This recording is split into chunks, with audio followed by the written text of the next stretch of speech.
안녕하세요. 저는 최근에 이혼을 한 30대 중후반의 여자입니다. 저는 남편만 괜찮은 사람이면 결혼 생활에 문제가 없을 줄 알았습니다. 하지만 결국 시어머니라는 어마무시한 존재에 굴복하고 이혼을 하게 되었어요.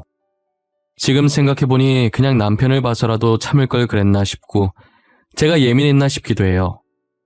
그렇지만 이혼을 하지 않으면 남편이 시댁과 연을 끊지 않는 이상 시어머니와는 계속 부딪혀야 하니까 어쩔 수 없는 선택이었던 것 같아요.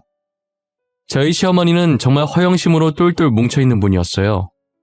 겉모습은 꽤나 있는 사람 같지만 실상은 쥐뿔도 없는 사람이셨어요.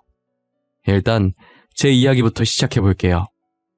저는 어렸을 때 아버지께서 병으로 일찍 돌아가셨었어요. 아버지께서는 모태 짠돌이셨는데 용돈 받던 시절부터 죽는 날까지 최대한 아끼면서 모아둔 재산이 정말 많았어요. 어머니께서는 늘 그런 아버지를 보고 죽어서 들고 갈 것도 아닌데 왜 이렇게 미련하냐고 했지만 사람 일은 모르는 것이라면서 자신이 갑자기 사라지게 되면 남은 가족들은 어떻게 하냐고 하셨었어요. 그렇게 모아오신 아버지 돈으로 가족을 먹여 살려야 하니 어머니께서 일을 시작하셨어요. 어머니께서는 할 수 있는 게 요리뿐이라며 분식집을 조그맣게 운영하시게 되었죠. 대학로 쪽에서 일을 시작하셨는데 얼마 뒤 그 대학 근처에 초등학교도 생긴 거예요. 새로 생긴 초등학교 덕분에 점차 장사가 잘 되기 시작했었는데 조미료를 전혀 쓰지 않는 집으로 유명해져서 돈을 많이 벌게 되었어요. 오빠가 하나 있는데 짠돌이 아버지께서 오빠에게만 지원을 아끼지 않았었고 저는 딸이라고 학교만 다니고 따로 학원을 다니지 않았었습니다. 대신 오빠가 주말마다 제 공부를 따로 봐주곤 했었어요. 전교 1등 오빠를 둔 덕분에 저도 전교 1등까지는 아니더라도 항상 상위권에서 놀고 있었어요.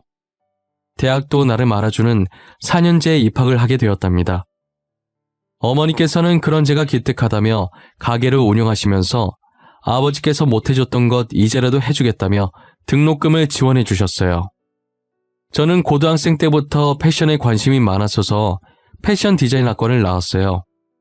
항상 저를 이쁘게 봐주셨던 교수님이 계셨는데 꼭 성공했으면 좋겠다는 인재라며 자신의 모든 인맥을 동원해서 제가 첫발을 잘 내디딜 수 있게 해주셨어요.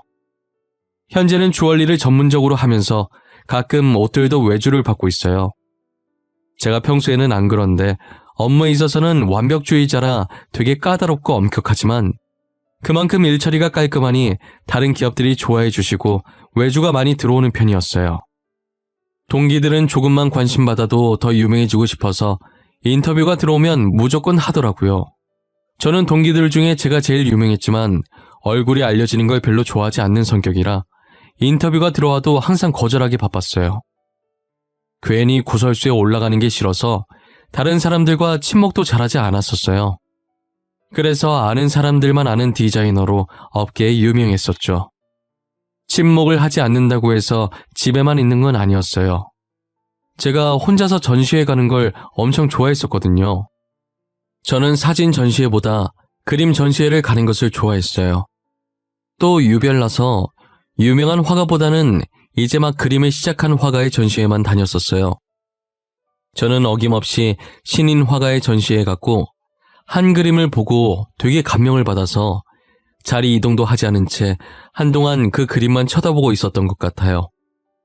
그리고 뭔가에 홀린 듯이 그림을 사서 작업실에 걸어놨죠. 그렇게 제 일상은 작업실과 전시회 방문의 반복이었었어요. 친구는 반복되는 일상이 지겹지도 않냐면서 남자를 한 명 소개시켜줬었어요. 그 남자가 바로 지금 저의 남편인데요. 남편의 첫인상은 정말 최악 중에서도 최악이었었어요. 남편이 저랑 대화를 나누면서도 계속 따분하다는 표정으로 일관하더라고요. 저도 솔직히 좋아서 나온 건 아니어서 그냥 자리를 박차고 나가려다 친구가 소개해준 거니 친구 입장을 생각해서 분위기 망치지 않으려고 노력을 많이 했어요. 그런데 맞춰주려고 혼자 떠드는 저도 점점 지치기 시작하더라고요. 그때 갑자기 전시회가 생각이 났지 뭐예요? 전시회는 입 다물고 볼 수 있는 곳이기도 하고 제가 좋아하는 곳이잖아요. 그래서 근처에 전시하던데 갈 생각 있냐고 물어봤어요. 혹시 전시회 좋아하세요? 근처에 전시회 하는 것 같던데 갈 생각 있으세요? 안 가고 싶으면 안 가고 싶다고 말씀하셔도 돼요. 전시회요? 너무 좋죠. 평소에도 전시회 좋아하세요? 최근에 전시회 가신 적 있으세요? 네. 저는 사진 전시회는 잘 안 가고 종종 그림 전시회 많이 가요. 그림 보고 있으면 이상하게 마음이 편안해져서요. 얼마 전에도 갔다 왔어요.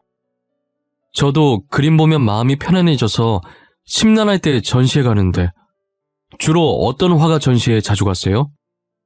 저는 이제 막 그림을 시작한 화가의 전시회를 주로 가요. 처음 시작하는 그 서툰 붓질이 너무 좋거든요. 뭔가 붓자국에 설레는 감정이 들어있는 기분이라서요. 전시회라는 말에 줄곧 따분해 보이던 남편의 얼굴에 화색이 돌기 시작하더라고요. 저는 남편이 그렇게까지 말이 많은 사람인 줄 몰랐어요. 좋아하는 분야가 나오니 신나서 조잘조잘 거리는 모습을 보니 싫진 않더라고요. 해맑게 어린아이같이 신나하는 남편이 조금 귀여워 보이기까지 했어요. 저는 전시회를 갔다 와서 남편에게 호감을 느꼈고 용기 내서 애프터 신청을 했어요. 남편도 제가 마음에 들었는지 알겠다고 하면서 수줍게 웃어 보이더라고요. 그렇게 저희는 전시회를 보러 다니면서 진지하게 만나기 시작했어요. 4년 정도 만나니 취향도 취미도 비슷한 남편과 결혼을 하고 싶다는 생각이 들었어요. 그래서인지 제 작업실을 누군가에게 잘 안 보여주는데 남편에겐 보여주고 싶었죠. 그런데 남편이 작업실에 걸려있는 그림을 보고 놀라더라고요. 자기야, 이 그림 뭐야? 이게 왜 여기 있어? 자기가 이 그림 산 거야?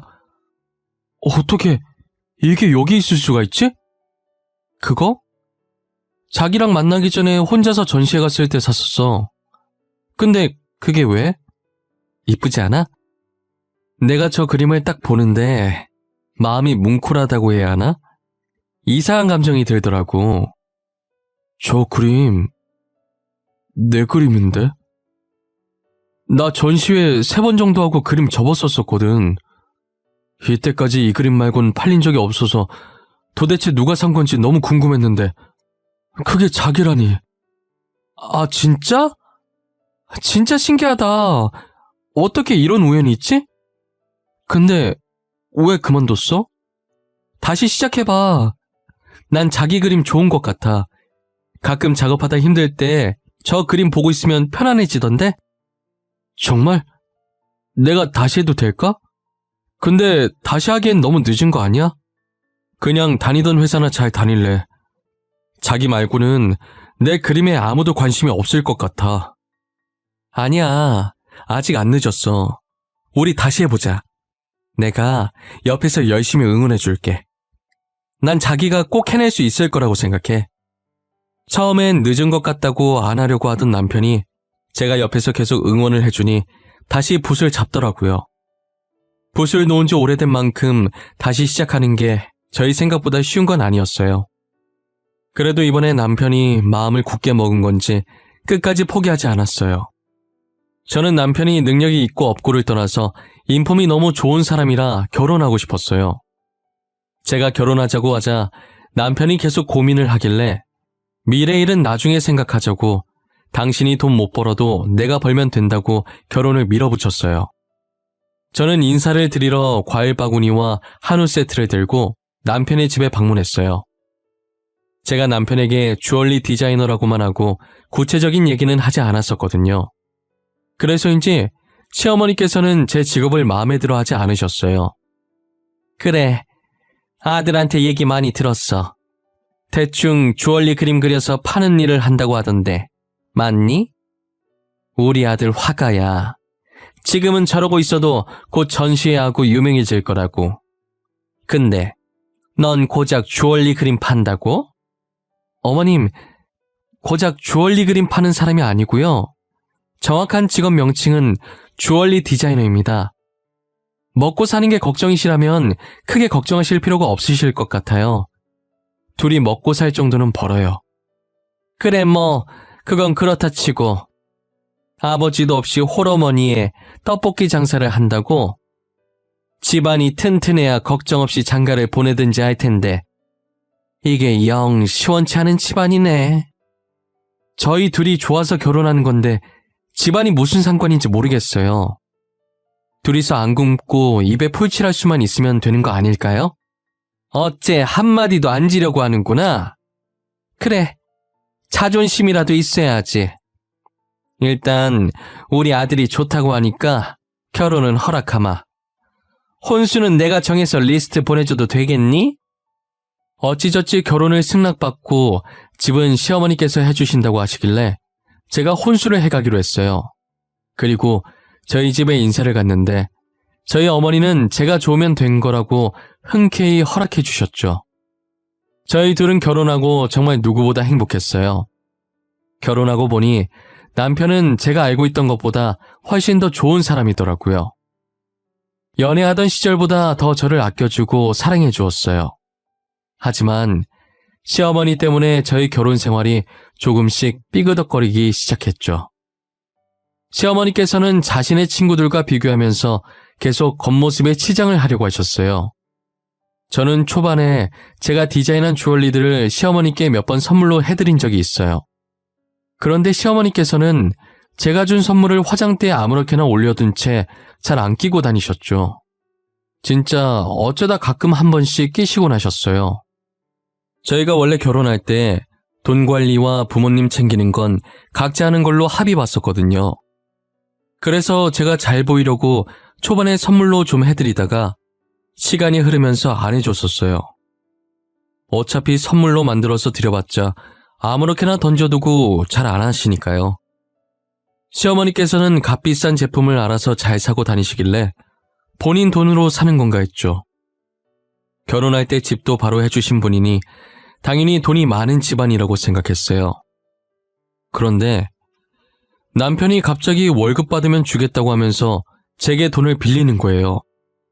여보, 진짜 미안한데 내가 월급 받으면 바로 줄 수 있거든? 나 돈 조금만 빌려주면 안 될까? 나 당장 쓸 돈이 없어서 그래. 당장 쓸 돈이 없다니? 지금까지 모아둔 돈 없어? 여태 돈도 안 모으고 뭐 한 거야? 우리 축의금 반만 나눈 건 어떻게 했는데 그것도 벌써 다 썼어? 아니, 사실 어머니가 돈 좀 달라고 하길래 줬어. 급하게 쓸 곳이 있다고 하길래. 진짜 급해 보이시더라고. 그래서 일단 드렸지. 뭐? 어머니가 그걸로 뭐 하신다고 하시던데. 급하게 어디다 쓰신다던데. 명품 사겠다고 저러는 거 아니야? 요즘 어머니 백화점을 자기 집 드나들 듯 하시던데. 그게 한정판이라서 지금 아니면 못 구하는 거라고 무조건 사야 된다는 거야. 자기 친구들 다 사는데 혼자만 안 살 순 없다고 하셔서. 알고 보니 남편의 월급으로 시어머니께서는 사치를 부리고 계시더라고요. 저는 차마 남편한테 화는 못 내겠고 바로 시어머니께 전화해서 따졌어요. 어머니, 한정판 살 거라고 저희 신랑한테 돈 달라고 하셨다면서요? 어머님이 사고 싶은 건 어머님 돈으로 사셔야죠. 왜 남편 돈을 가져가세요? 내가 내 아들한테 돈 달라고 하는데 네가 무슨 상관이니? 네가 나한테 돈 주는 것도 아니면서 어디서 시애미를 가르치려고 들어? 가르치려고 드는 게 아니라요. 어머니 때문에 용돈도 없이 생활하는 남편이 불쌍해서 그래요. 회사 생활하는데 아들이 돈도 한 푼 없이 다니는 걸 바라시는 거예요? 우리 아들이 왜 돈이 없어? 너 결혼한다고 할 때 뭐라 그랬어? 둘이 먹고 살 정도는 번다며. 그럼 남편 용돈 모자랄 때 좀 주고 그래야지. 안 그래? 어머님이 돈을 안 가져가셨으면 애초에 용돈이 모자랄 일도 없죠. 앞으로 그 이 돈 가져가려고 하지 마세요. 앞으로 남편 돈 가져가지 말라고 하자 시어머니께서는 적반하장으로 화를 내시더라고요. 시어머니의 사치는 날이 갈수록 대단해져 갔어요. 그리고 제가 자신을 가르치려고 들었다고 생각하고 그게 안 입고 왔는지 저희 집을 자기 집 드나들듯 와서 참견하고 시집살이를 시키시더라고요. 처음엔 반응 안 해주면 제 풀이 죽어서 안 할 줄 알고 무시하면서 그러려니 했죠. 하지만 구박하는 강도가 점점 심해지더라고요. 저희 집 구석구석을 돌면서 괜히 손가락으로 쓰면서 먼지 나왔다고, 이 먼지들 때문에 자기 아들 기관지 안 좋아진다고 소리 지르기는 기본이고요. 이불도 하루에 한 번씩 빨라는 둥, 청소기는 2시간마다 한 번씩 계속 밀라는 둥, 정말 말도 안 되는 트집을 잡으시면서 구박을 하더라고요. 없는 집안에 우리 집에 시집을 왔으면 집안일이라도 잘해야지. 집안꼴이 이게 뭐야? 이래서 내가 우리 아들을 너한테 맘 편히 맡길 수 있겠어? 어머님, 진짜 저한테 왜 그러세요? 어머님은 이불 하루에 한 번씩 빠세요? 청소기 2시간마다 한 번씩 돌리시냐고요? 저희 집은 제가 알아서 할게요. 그만 좀 하세요. 아주 시엠이 잡아먹겠다. 이래서 집안에 여자가 잘 들어와야 해. 우리 아들 화거로 성공하면 확 이혼시켜버릴 거야. 우리 아들이 뭐가 부족해서 너랑 사니?